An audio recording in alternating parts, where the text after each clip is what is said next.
Sports Flash TV na may dati. Tuwa'y lagi kang panalo, bakbakan na sigurado, mga balita. Ang exclusive interview kay Casimero at Nery, grabing paghahanda sa laban versus Inoue. Pag-usapan natin yan mga ka-flash. Pero bago ang lahat, huwag kakalimutang i-like, mag-subscribe at hit ang notification bell para updated ka sa mga bidyong katulad nito.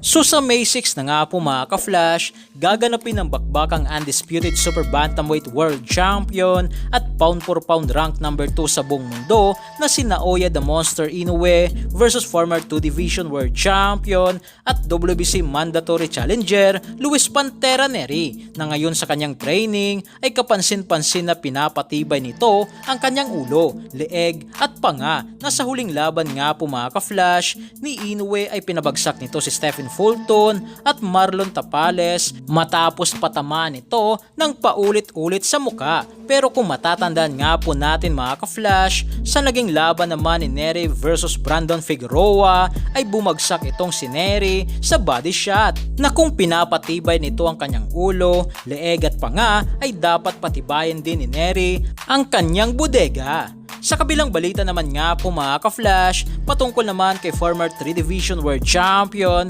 angas ng Pinas General Cuadro alas Casimero, ay bumanat nga po ito sa mga boxing fans o sa mga haters na sinasabing laos na nga daw ito, na kung saan ayon kay Casimero, patay, paano ako makakalimutan ng mga tao? Sinasabihan nyo ako na laos, pero sa April Fools, pinoproblema ninyo ako. Huwag nyo na akong i-content. Laos na ako, mga buang.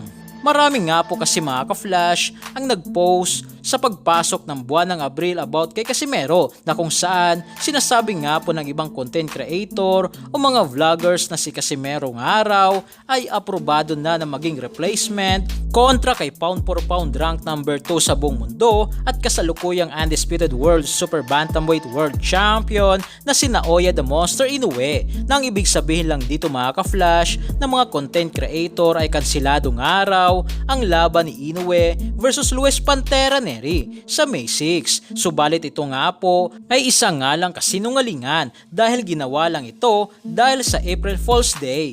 Sa naging panayam naman nga po mga ka-flash ng DYLR Citizen Radio Bisaya interview dito kay Casimero, ay binulgar nga po nito ang naging pagtrato sa kanya ng kanyang dating promoter, na sa pahayag ni Casimero ay sobrang hindi niya nagustuhan ang pagtrato sa kanya o hindi magandang paghawak sa kanya ng kanyang dating promoter at manager, lalo na pagdating sa bayad sa buksingero. Kaya ngayon, sobra nga daw siyang nagpapasalamat sa kanyang kasalukuyang promoter na si Masayuki Eto ng Treasure Boxing Promotion. Napaliwanag pa ni Casimero na grabing araw ang pag-aalaga sa kanya ni Masayuki Eto, at higit sa lahat ay ang magandang bayad na kanyang natatanggap sa tuwing lumalaban ito sa ibabaw ng lona. Kag merong kita, marag katunga ra sa imo kita sa karon akong promoter, manager. So, ako nag-speak na ingana na katapuan mo ko. So, ito, mga pila kapahit na ako. Nagtagpo kaya mo nakita ko. Ito dito, yung kamumayo niya ako palikog yuta. So yan lang para sa ating balitang boxing. Ano bang masasabi nyo tungkol dito?